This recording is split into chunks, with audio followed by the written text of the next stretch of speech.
नमस्कार। एमवाईटी सेंटर में आप सभी का स्वागत है। मैं डॉक्टर मनीष मिश्रा आप सभी को आज बीपी के बारे में बताने जा रहे हैं। बीपी एक ऐसा बीमारी है जो हर घर में पहुंच चुका है। घर में एक न एक व्यक्ति को बीपी का समस्या बना रहा है। किसी को बीपी हाई होता है, किसी का बीपी लो। सर्वप्रथम लोग जानेंगे कि बीपी हम लोग पहचाने कैसे, हाई किसको कहते हैं, लो किसे कहते हैं। और हाई लो यदि हम जान रहे हैं तो वास्तविकता हमको हाई है या लो है। यदि हमारे पास मशीन नहीं है तो बीपी को कैसे मैनेजमेंट करें, कैसे उसके बारे में जानकारी प्राप्त करें। तो सबसे पहले आपका क्या, जो भी हाथ है, हाथ का जो एक फिंगर और ये दूसरे फिंगर, ये तर्जनी उंगली है। तर्जनी उंगली के हम लोग फर्स्ट पॉइंट को, जो 3 ज्वाइंट है, पहला ज्वाइंट, दूसरा ज्वाइंट और तीसरा ज्वाइंट, तो फर्स्ट ज्वाइंट को हम लोग दबाते हैं। यदि यहाँ पे पेन करता है दबाने पे तो हम लोग कह सकते हैं कि उनका बीपी हाई है। और यदि अनामिका उंगली का फर्स्ट फिंगर, नामिका उंगली का फर्स्ट जो ज्वाइंट है वो यदि जब दर्द करता है तो हम लोग कहेंगे कि उनका बीपी लो है। इसके अलावा फिर क्या होता है, हम लोग जो बीपी में देखते हैं उसमें 2 चीज़ बताता है, एक ऊपर रहता है, एक नीचे रहता है, जिसको हम लोग सिस्टोलिक और डिस्टोलिक बोलते हैं। तो ऊपर बढ़ा हुआ है या नीचे बढ़ा हुआ है, उसको हम लोग कैसे जाने, या ऊपर कम है या नीचे कम है।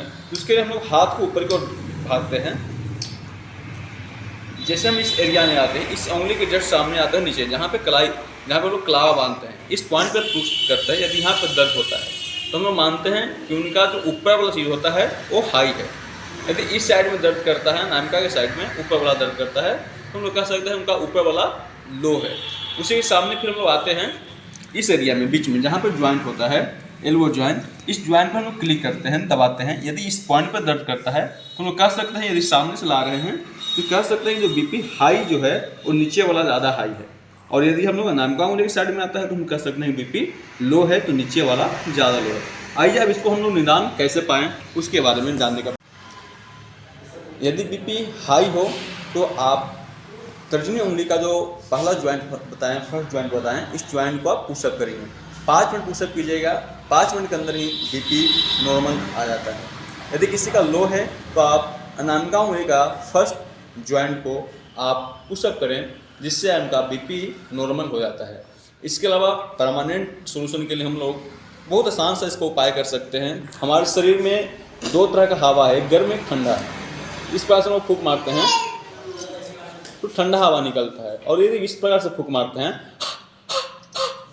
तो गर्म हवा निकलता है। इसमें ध्यान देने वाली बात यह है कि यदि आपकी बीपी लो है तो शरीर के अंदर से ठंडे हवा को निकाल देने का, इस प्रकार से